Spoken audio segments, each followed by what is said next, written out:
여러분 반갑습니다. 오늘도 개혁교회 예배 예전 공부에 참여해 주신 여러분 진심으로 축복하고 환영합니다. 함께 주기도문으로 기도하시고 오늘 공부를 시작하도록 하겠습니다. 하늘에 계신 우리 아버지여, 이름이 거룩히 여김을 받으시오며 나라의 마옵시며 뜻이 하늘에서 이룬 것 같이 땅에서도 이루어지이다.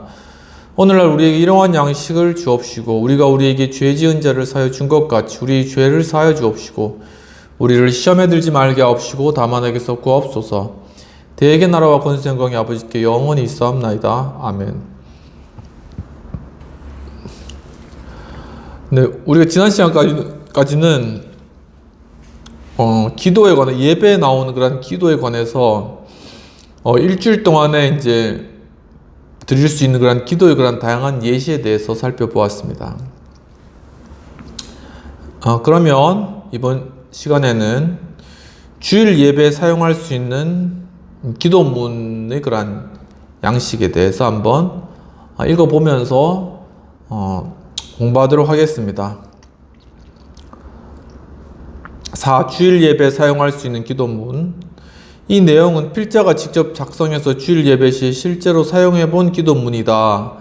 여기서 이제 필자는 정의룬 총장님이 책을 저술로 하신 정의룬 총장님을 말씀하시는 것입니다. 개회의 기원에서 사랑과 자비와 긍휼이 풍성하신 아버지 하나님, 오늘 거룩한 주님의 날에 사랑하는 주의 백성들을 이곳에 모시고 거룩하신 아버지 앞에 경배와 찬양의 예배를 드리게 되니 기쁘고 감사합니다. 저희 예배 가운데 삼위의 하나님이 긍휼과 자비의 은혜로 임하시어 우리와 교제하시며 우리의 예배를 받으시고 우리에게 신령한 주의 은혜로 복 주시옵소서. 예수님의 이름으로 기도합니다. 아멘.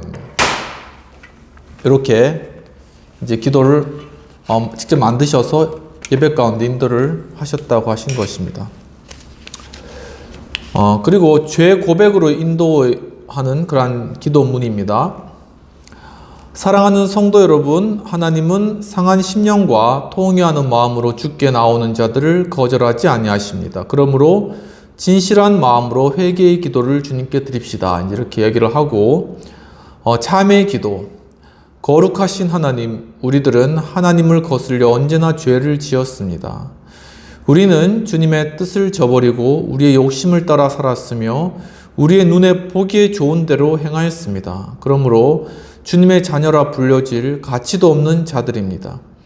우리는 또한 하나님을 사랑하고 내 이웃을 내 몸처럼 사랑하라고 하신 계명에 순종하지도 않았습니다. 주여 우리를 불쌍히 여겨 주옵소서. 지극히 자비로우신 하나님이시여 간구하오니 우리에게 긍휼과 자비를 베푸시어 우리의 불순종을 용서하여 주옵소서. 당신의 독생자 예수 그리스도의 십자가의 보혈이 우리의 죄와 허물을 덮으시며 주님의 성령의 새롭게 하신 은혜로 다시금 소생하게 하여 주옵소서. 다시금 주의 성호를 찬송케 하시며 주의 거룩함과 영광을 위하여 일하게 하옵소서. 주 예수 그리스도의 이름으로 기도합니다. 아멘. 이렇게 되겠습니다.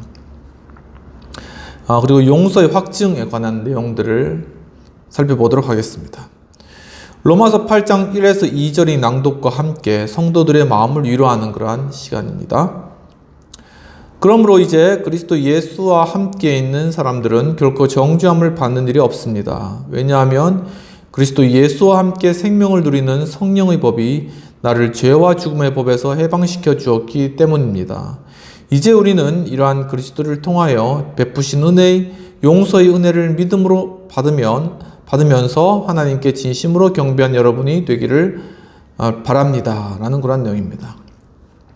또 용서의 확증 두 번째로는 마태복음 11장 28절에는 수고하고 무거운 짐진 자들아 다 내게로 오라 내가 너희를 쉬게 하리라고 말씀하셨으며 요한일서 1장 9절에 우리가 우리의 죄를 진실로 뉘우치고 고백하면 신실하시고 의로우신 하나님께서는 우리의 죄를 용서하시며 우리의 모든 불의를 깨끗이 씻어주신다고 약속해 주셨습니다.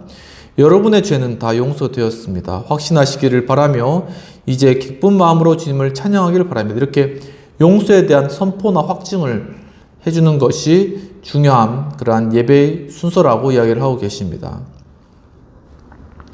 목회의 기도 부분을 한번 살펴보도록 하겠습니다.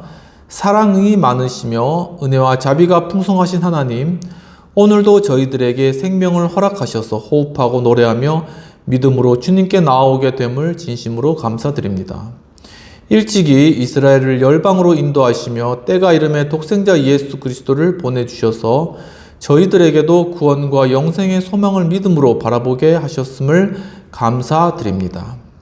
간절히 기도하기는 우리가 세상 가운데 살 때 성령의 능력으로 악의 유혹과 정욕의 세력을 이길 수 있는 힘을 공급하시며 믿음을 더하여 주옵소서. 분쟁과 불화와 시기와 폭력과 거짓이 난무하는 세상에서 하나님의 평화가 이루어지며 주님의 평강이 지배하도록 우리로 하여금 주의 일꾼들로서 섬기게 하시며 주님을 섬기는 것처럼 세상을 섬기는 일에 헌신하도록 우리를 깨우쳐 주옵소서. 특별히 믿음의 형제 자매들 가운데 원치 않는 질병으로 고통받는 자들이 있사오니 그들이 그 질병의 고통에서 나음을 주시며 자유하게 하시며 건강을 되찾게 하여 주옵소서. 불안과 근심 속에 있는 자들에게 위로와 평안을 주시며 외로운 사람들에게 참 친구를 허락하여 주시며 낙심한 자들에게는 희망과 용기를 더하여 주옵소서. 저희들은 평화스러운 자유의 땅에서 살고 있습니다. 하오나 저 북한 땅에 있는 우리의 동족을 기억하여 주시며 그곳에 평화를 허락하시며 그들도 자유롭게 살 수 있는 기쁨의 날을 허락하여 주옵소서. 지금 북한의 위정자들은 핵무기를 개발하여 우리 남한의 백성들에게 위협이 될 뿐 아니라 전 세계의 근심과 염려거리가 되고 있습니다. 주여, 북한의 위정자들에게 긍휼을 베풀어 주시어 핵무기가 나라를 지키는 것이 아니라 주님의 은혜와 평강이 국가와 민족을 지키는 신령한 무기임을 알게 하소서. 북한 땅에 굶주리는 백성들을 긍휼히 여기사 그들이 기근에서도 구원받도록 은총을 베풀어 주시옵소서. 지금 우리가 직면한 경제의 어려움으로 많은 사람들이 실직으로 고통을 당하고 있사오니 일터를 허락하시며 가정과 생활의 안정과 평안을 되찾게 하여 주옵소서. 정부의 위정자들을 붙들어 주시며 긍휼히 여겨 주시고 참으로 위로 하나님을 두려워하며 아래로 백성을 위하여 일하는 일꾼들이 되게 하시며 모든 공직자들이 국민의 복리와 공리를 위하여 일하는 모범들이 되게 하소서. 하나님 아버지, 한국교회를 긍휼히 여겨 주옵소서. 주님의 교회가 더욱 강건하고 부흥하게 하시며 전 세계 각지에서 파송되어 복음의 선교에 앞장서고 있는 선교사들을 기억해 주시며 그들이 사역에 은혜를 베풀어 주시옵소서. 오늘 저들에게 주신 말씀대로 그리스도를 통하여 약속하신 주님의 나라를 바라보며 땅에서 이루시려는 주님의 뜻에 항상 순종하는 믿음으로 살게 하시며 행동하는 믿음으로 살아가게 하옵소서. 항상 함께 하시어 힘과 능력이 되시는 성령의 도움 가운데 새로운 신앙의 결단으로 주님을 섬기며 당신의 나라를 섬기게 하옵소서. 시험을 당할 때 항상 곁에 계셔서 위로와 도움이 되옵소서. 우리를 죄 가운데 구원하신 예수 그리스도 이름으로 기도합니다. 아멘. 그리고 목회의 기도 두 번째를 한번 읽어보도록 하겠습니다. 천지를 창조하시며 만유의 주가 되시어서 인간의 생사화복을 주장하시는 하나님 아버지, 그리고 은혜와 자비가 풍성하신 아버지 하나님, 오늘도 저에게 복을 주시어 거룩한 주의 날에 주님의 존전에 거하게 하시며 주께 영광스러운 예배를 드리게 하신 것을 기뻐합니다. 오늘도 우리에게 진리와 생명 되시는 말씀을 들려주시며 주님의 심령이 성령의 은혜로 새로워지게 하시니 더욱 감사합니다. 또한 주를 의지함으로 주 안에서 용기와 희망이 있음을 다시 깨닫게 되니 감사합니다. 자비로우시며 은혜가 풍성하신 주님, 이제 새로운 신앙의 결단으로 나아가려는 저희를 사랑하시며 보호하옵소서. 이 교회에 속한 자들을 한 사람 한 사람 붙들어 주시어 온전한 믿음으로 주를 섬기게 하소서. 특히 지난날에 이 교회에 출석하던 성도들, 특히 상처 입은 자들을 위로하시며 다시금 불러주시며 우리와 한마음으로 주를 섬기게 해 주옵소서. 그리고 모두가 이 교회의 주인의식과 동참의식을 가지고 주님만을 섬기며 본받게 하시며 주님을 더욱 기쁘시게 하는 교회가 되게 해 주소서. 이제 한 주간 동안 세상 가운데서 살 때 우리에게 건강을 주시며 우리에게 주어진 일들을 감당케 하소서. 특히 병으로 고통 중에 있는 자들을 돌아보시고 치유의 은총을 입히시어 건강을 되찾게 하소서. 그리고 범사를 지키시며 우리의 가정들을 지켜주셔서 기쁨과 은혜가 넘치는 복된 생활이 되게 해 주옵소서. 언제나 우리는 우리의 이웃들을 돌아보며 어려움에 처한 자들을 도울 수 있게 하시며 주님께서 우리에게 베푸신 위로와 사랑을 함께 나누며 살아가는 저희들이 되게 해 주소서. 우리는 세상 가운데서도 두려워하지 않으며 겁내지 아니하며 비겁해지지 아니하며 그 어떤 악의 유혹 가운데서도 승리하도록 믿음의 힘을 더하시며 우리의 영혼을 밝히사 악한 것과 선한 것을 분별하게 하시며 언제나 성령의 능력이 함께 하시어 의와 진리 편에 서서 당신의 뜻을 이루게 하시며 당신의 나라를 위하여 살게 해 주소서. 우리 주 예수 그리스도 이름으로 기도하옵나이다. 아멘. 이렇게 해서 이제 예배 가운데 이루어지는 그러한 기도의 그러한 내용들을 다 공부를 하였습니다. 그리고 이제 제 9장으로 넘어가서는 예배와 또한 찬송 음악에 관한 그러한 내용들을 공부하도록 하겠습니다. 예배에서 찬송은 빠질 수 없는 중요한 요소입니다. 왜냐하면 하나님과 교제하고 하나님께 우리의 마음을 올려드리는 것이기 때문입니다. 그래서 또한 특히나 현대 예배에 있어서 찬송은 굉장히 중요한 의미를 가지고 있는데 우리가 찬양을 하면서 굉장한 주님의 크신 은혜와 성령의 그런 역사하심을 느끼기 때문입니다. 그렇기 때문에 오늘 예배와 찬송 음악에 관한 공부를 하면서 과연 찬송은 예배에서 어떠한 위치를 차지하고 있으며 또한 우리가 어떻게 찬송하는 것이 좋을지 그런 부분들을 함께 공부해 보도록 하겠습니다. 제9장 예배와 찬송 음악. 예배와 찬송은 서로 불가분한 관계에 놓여 있습니다. 이 장에서는 이러한 예배에서의 찬송의 중요성을 전제로 하여 예배와 찬송의 관계에 대한 역사적인 이해와 찬송과 음악의 가치에 대한 것을 다루어 보게 될 것입니다. 물론 찬송은 언제나 기도의 한 표현 방식에 속하며 멜로디와 시로 표현되는 기도라고 부릅니다. 기도는 역시 하나님의 은혜에 대한 응답으로 예배에서 사용되었습니다. 여기서 우리는 예배와 찬송의 관계를 살펴보고 예배에서의 찬송의 중요성을 생각해 보기를 원합니다. 정보적인 차원에서 대체로 구미교회의 예배 역사에서 이해되고 있는 것들이 중심적으로 다루어지게 될 것입니다. 그럼 첫 번째, 예배와 찬송과의 관계. 기독교의 예배와 찬송은 불가분의 관계에 있습니다. 그것은 음악과 노래가 주는 영향이 지대하기 때문입니다. 찬송은 하나님을 사랑하는 마음을 시와 멜로디로 엮어 표현하는 감사요, 고백이요, 찬미입니다. 이러한 예배에서 찬송을 사용한 일은 구약시대 유대 종교에서부터 초대교회의 기독교 예배로 계속 이어졌습니다. 우리가 잘 아는 대로 구약의 시편 내용들은 대부분 하나님을 찬양하고 그의 은총을 바라며 그의 살아계심과 구원의 은혜를 찬양하며 그의 은총과 자비와 도우심을 기도했던 시와 노래요 찬양들이었습니다. 이러한 찬송의 가치를 바울은 그리스도로 오신 하나님을 찬양하는 일에 사용되기를 희망하였습니다. 우리는 마음으로 노래하고 시와 찬미로 노래하라고 했던 바울의 권고에서 찬송의 중요성을 더욱 느끼게 되는 것입니다. 찬송은 하나님의 은혜로 말미암아 하나님을 향하여 거룩한 하나님을 찬미하는 노래로서 세상의 노래들과 구별하여 우리는 그것을 성가라고 부릅니다. 그것은 하나님을 찬양하는 거룩한 노래라는 그러한 뜻입니다. 보통 한국 교회는 성가대라고 하여 예배의 순서 가운데서 특별히 구별하여 노래합니다. 그리고 그들이 부리는 노래를 성가라고 하는데 꼭 그것만 해당되는 말은 아닙니다. 성가대란 명칭 자체도 오히려 찬양하는 무리로서 찬양대라고 할 수 있으며 예배 순서지에도 오히려 성가대라고 명명하기보다는 찬양으로 명명한 교회들도 많이 있다는 것을 알고 있습니다. 그리고 한국교회가 예배를 위하여 만들어진 많은 노래들이 모음집을 찬송가라고 명명하여 현재 우리의 예배에 사용하고 있습니다. 중요한 것은 그것도 우리의 목소리로 하나님께 드려지는 노래를 뜻한다라는 것이죠. 하나님을 찬양하는 일은 역시 우리의 목소리에만 한정되지 않습니다. 각종 악기의 연주를 통하여 하나님을 찬양할 수 있습니다. 또한 이러한 일은 구약의 성전 예배에 사용된 전형을 가지고 있으며 오늘날 한국교회에서도 빠르게 발전하고 실천되고 있는 일인 것입니다. 이와 같이 예배는 찬송과 불가분의 관계에 있으며 예배에 없어서는 안 될 중요한 요소가 되고 있는 것입니다. 실제로 주일에 진행되는 예배의 순서 가운데 찬송과 노래와 악기 사용의 빈도는 예배의 3분의 1을 차지한다고 할 것입니다. 예를 들면 예배를 시작을 알리는 오르간, 피아노 연주에서 시작하여서 성가대의 기원, 송영, 영광송, 기도송, 회중찬송, 찬양대의 찬송, 설교 찬송, 봉헌송, 주기도송, 후주와 예배의 마침송에 이르기까지 찬양대와 피아노 혹은 오르간 반주의 역할은 중심적인 것이죠.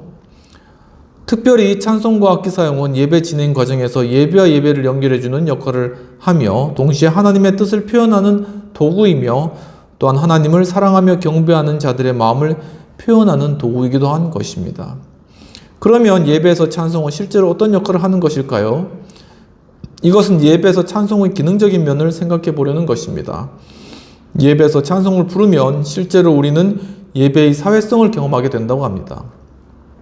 예배의 사회성이란 개인과 공동체 간에 경험되는 영향의 주고받음을 의미합니다. 무엇보다 먼저 찬송은 삼위의 하나님을 향하여 그를 높이고 찬양하는 것이지만 노래하는 우리 자신에게로 되돌아오면서 느껴지는 것이 있죠. 즉 노래를 부르면 그 노래 가운데서 나 자신을 경험하게 되는 것입니다. 많이 경험하셨죠?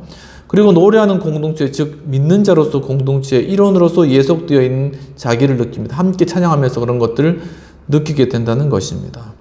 그리고 그것은 자기를 개방하고 믿음 안에 일치되며 환영된 자신에 대한 것입니다.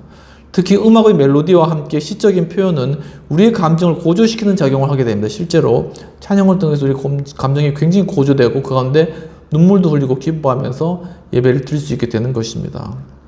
지나치게 감정에 사로잡히게 하는 중요한 도구가 역시 찬송이 끼치는 영향이라고 할 것입니다. 이러한 경험 때문에 우리가 찬송을 부르는 것이 성령의 은혜를 가능하게 하는 도구처럼 이해되기도 합니다. 이러한 이해는 성령의 직접적인 개입이라기보다는 오히려 음악적인 도구의 과도한 사용에서 비롯되는 것이며 지나친 감정의 표현에서 귀결되는 부정적인 면임을 기억할 것입니다. 그러니까 우리가 찬양할 때 너무 감정적인 음악이나 찬양에 빠져서 막 눈물을 흘리거나 막 그렇게 거기에 흥분하게 된다는 것은 성령의 그러한 인도하심보다는 어떤 음악의 그러한 효과에 따른 결과라고 또 보여진다는 것입니다. 그러므로 우리는 언제나 이러한 시적이며 음악적인 도구의 사용이 주는 가치의 긍정적인 면과 부정적인 면을 깊이 고려해야 되며 예배에서 적절히 잘 이용해야 할 것으로 판단됩니다. 두 번째로는 교회 찬송의 역사에 관한 내용을 한번 살펴보도록 하겠습니다. 첫 번째, 신약 성경에 나타난 찬송의 근거를 보도록 하겠습니다. 예수 그리스도의 교회는 처음부터 노래하는 교회였다고 합니다. 그것은 먼저 역사적인 근거들을 가지고 있는데 성전과 회당의 예배 전통에서이며 예수님과 사도의 모범에서 찾을 수 있다고 알겠습니다. 하나님의 무한한 섭리에 따라 그의 아들을 통하여 어두움에서 그의 놀라울 만한 빛으로 불러주심을 경험했던 교회는 그들 존재의 철저한 변화에 근거하여 충만한 감정의 찬양보다 달리 대답할 수가 없겠습니다. 찬양과 노래는 주님의 도래와 함께 시작된 새로운 시대의 적절한 표현과 의사소통의 형태가 되었습니다. 신약에 표현된 수많은 찬송들이 그것을 증거하는 것입니다. 베드로가 오순절에 연결하여 모여온 사람들에게 공적으로 설교했을 때 그는 시편 16편을 상세히 인용하면서 25절에서 내 마음이 기뻐하고 내 혀가 기뻐한다고 노래하였습니다.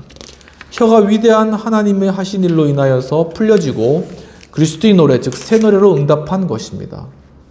이와 같이 성경에 기록된 찬송들은 예를 들면 요한계시록 5장 9절, 12절, 13절, 12장 10절 이하 등에서처럼 구원 사건이나 복음 전파에 대한 응답 반응으로 환호하며 영광을 드러내는 성격을 보여주고 있습니다. 하나님께서 하신 일들에 대해서 함께 기뻐하며 하나님을 찬양하며 회중이 다 하나님을 높여드리는 그런 모습이 요한계시록에 나타나 있거든요. 그래서 그러한 부분들을 보여준다는 그런 내용이 되겠습니다.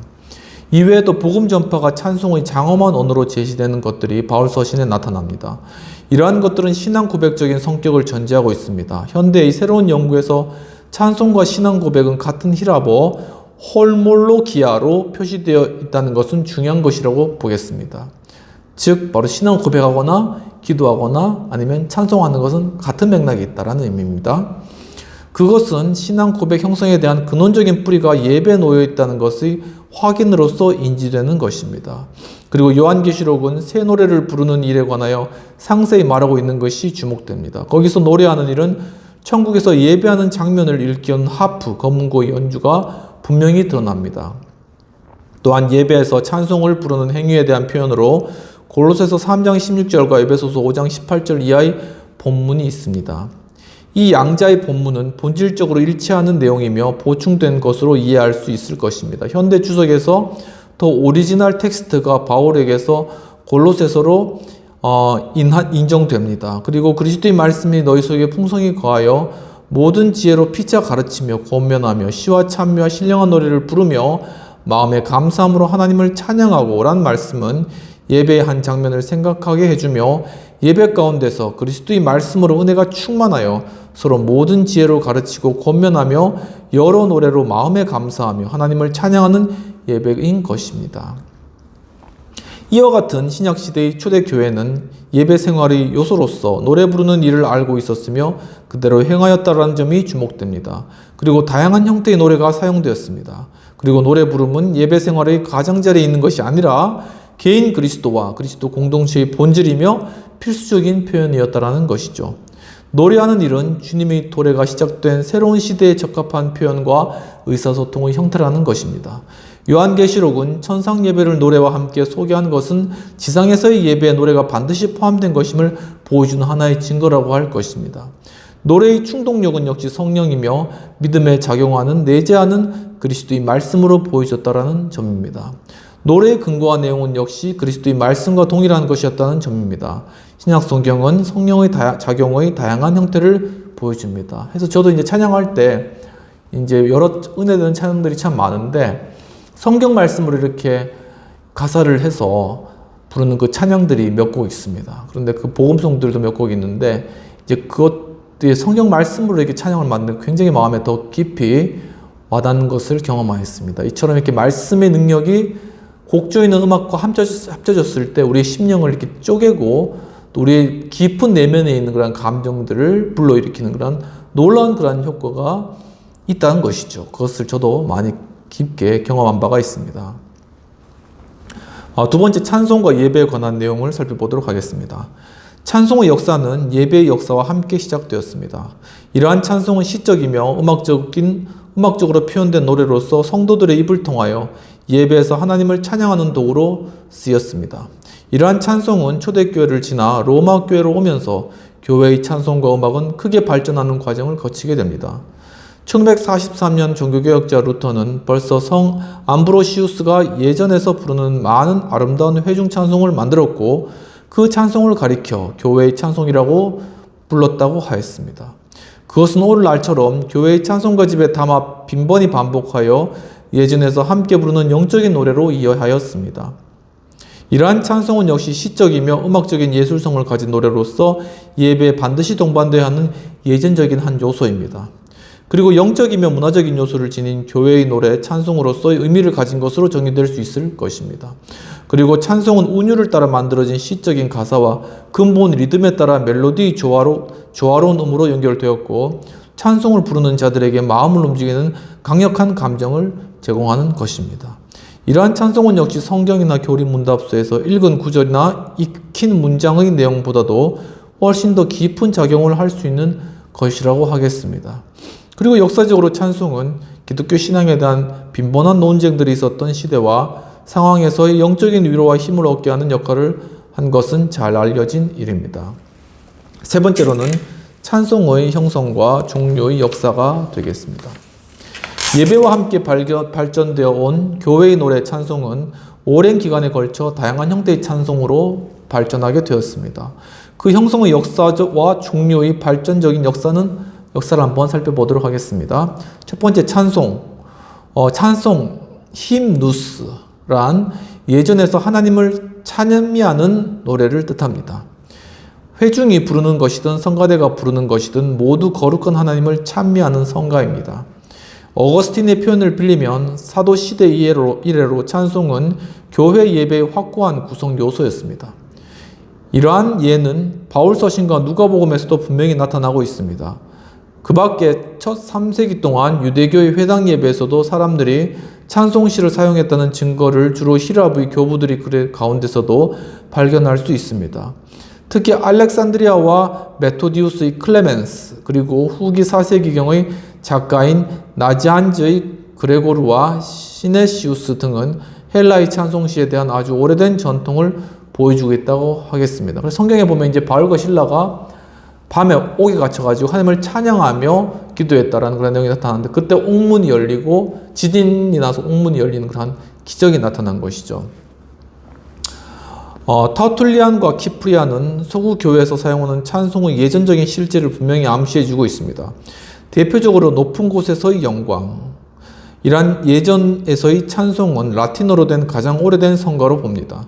역시 라틴어의 찬송시의 위대한 길을 열어준 자로 평가되는 암브로시우스 이전의 갈리엔 지방 프랑스 지역에서 포이티어스의 힐라리우스는 세 가지의 찬송시의 단편이 담겨진 찬송시의 자유로운 형태를 만들어내었습니다. 이름이 조금 힘드시죠?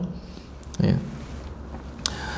그리고 암브로시우스의 전주자로서 역시 신플라톤주의로부터 기독교로 회심한 마리우스 빅토리누스는 삼위일체 하나님에 대한 세 가지 찬송을 만들었다고 합니다.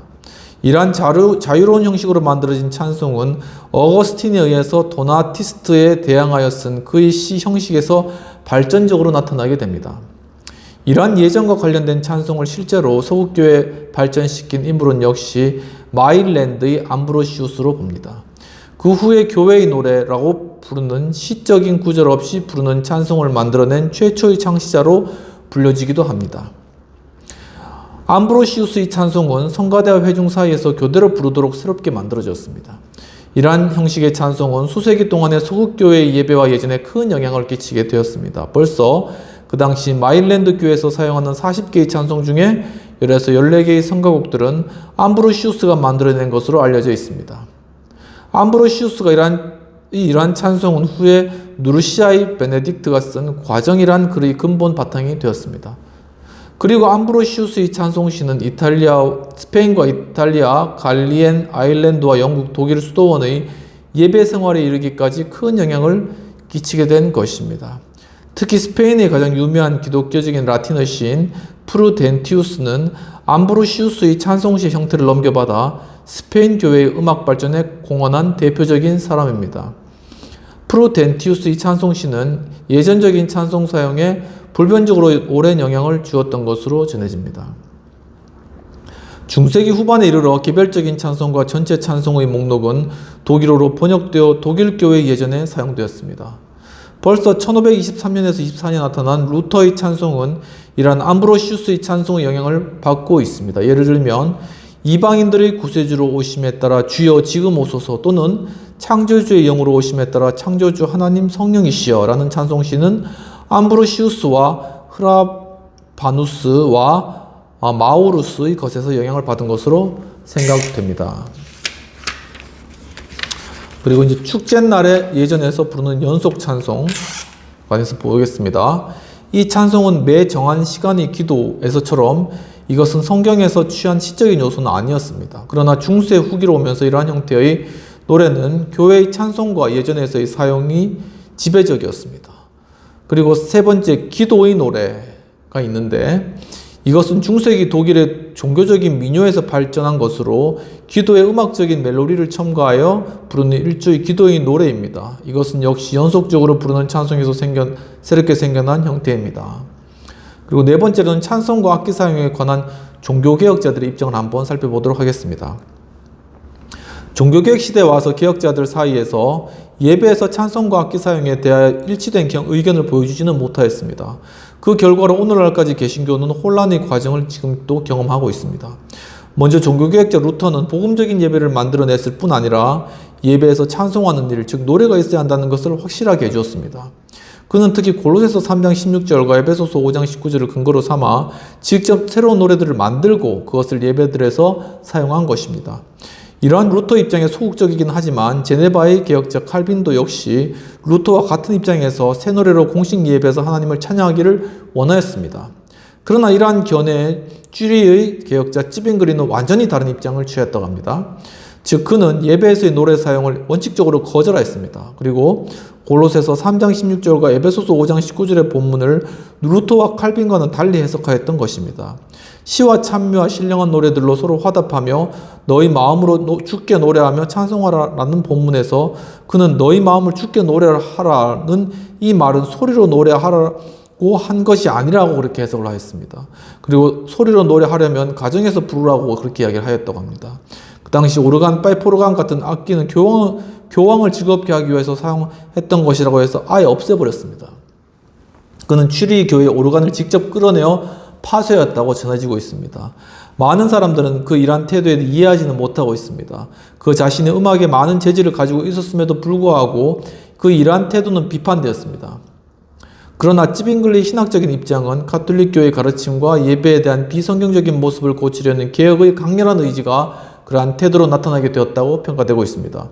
그는 어떤 모양에서든지 음악이 예배에 사용되는 것을 거절하였습니다. 이러한 찌빙글리 입장에 비하여 칼빈은 예배에서 한 목소리로 회중들을 찬송하는 것을 지지합니다. 그러나 칼빈은 그 내용이 성경의 말씀에 담긴 것을 전제로 해야 한다고 특별히 시편 사용을 제시하였습니다. 여러 소리를 내는 악기 사용과 코러스의 성가대 및 오르간의 연주와 특히 그레고리안의 찬양과 노래들은 예배에서의 사용을 금지하였습니다. 그리고 칼빈은 음악에서 의뢰하여 시편 찬송가집을 만들었고 그것을 주일 예배에서만 사용하도록 했던 것입니다. 이러한 전통을 따라 오늘날 세계의 개혁교회들도 지금도 예전의 시편으로만 형성된 찬송가집을 사용하고 있는 상황입니다. 그러나 루터는 입장이 다릅니다. 풍부한 음악의 사용을 권장하고 회중찬송, 성가대의 노래, 오르간 연주, 제단에서의 노래 등 예배에서의 자리를 모두 허용하였습니다. 그리고 역시 자유로운 영적인 시로 만들어진 노래도 허용하였습니다. 루터는 생애 동안에 직접 37곡을 작사, 작곡하여 불렀다고 합니다. 오늘 여기까지 공부하고 세 번째로 예배의 찬송과 복음성과의 관계를 공부하도록 하겠습니다. 다음 주에 공부하도록 하겠습니다. 참 이러한 교회에서 예배에서의 악기 사용 관련해서 굉장히 의견이 다분하고 저도 이제 어릴 적부터 이제 교회를 다녔지만 그걸 해야 되냐 말아야 되냐 교회에서 일렉을 사용해야 되냐 말아야 되냐 이런 것들이 굉장히 분분했습니다. 근데 여전히 그런 건 있지만 현대 교회는 많이 개방화된 것 같아요. 그래서 자유롭게 특히나 이제 한성교회라던가 안 그러면 마커스 예배 뭐 이런 부분들이 있지 않습니까? 또 요즘 계속 다니엘 기도 하고 있는데 거기서 앞에 찬양 인도하시는 그런 한국을 이끌어 가시는 그런 찬양 인도자 분들 보시면 굉장히 자유로워요. 그리고 감성을 굉장히 타치하고 그래서 요즘 유튜브를 통해 가지고 거의 1억 명 막 이렇게 접속자 수도 늘어나고 한국 그 찬양의 그러한 열기가 대단합니다. 그러니까 그런 것들을 하나님께서 마지막 때 좀 쓰시는 것 같아요. 그래서 참 이러한 찬양의 유익들이 굉장히 크기 때문에 여러분들도 이러한 복음성이나 이런 것들을 통하여서 찬양을 통해서 충분히 여러분의 감정을 표현하실 수도 있고 또 좀 그것이 좀 어색하다면 차 안에서 혼자 있을 때라도 그렇게 표현을 하시면은 여러분들의 마음 가운데도 기쁨이 임하고 슬픔이 또 떠나가고 그리고 삶 가운데 하나님의 그 은혜가 또 다가와지면서 삶이 변화되는 그런 것들을 경험하실 수 있으리라 믿습니다. 오늘도 공부 가운데 참여해 주신 여러분 감사드리고 한 주간도 찬양 가운데 또 기쁨을 누리시며 승리하는 한 주 되시기를 주님의 이름으로 축원합니다. 감사합니다.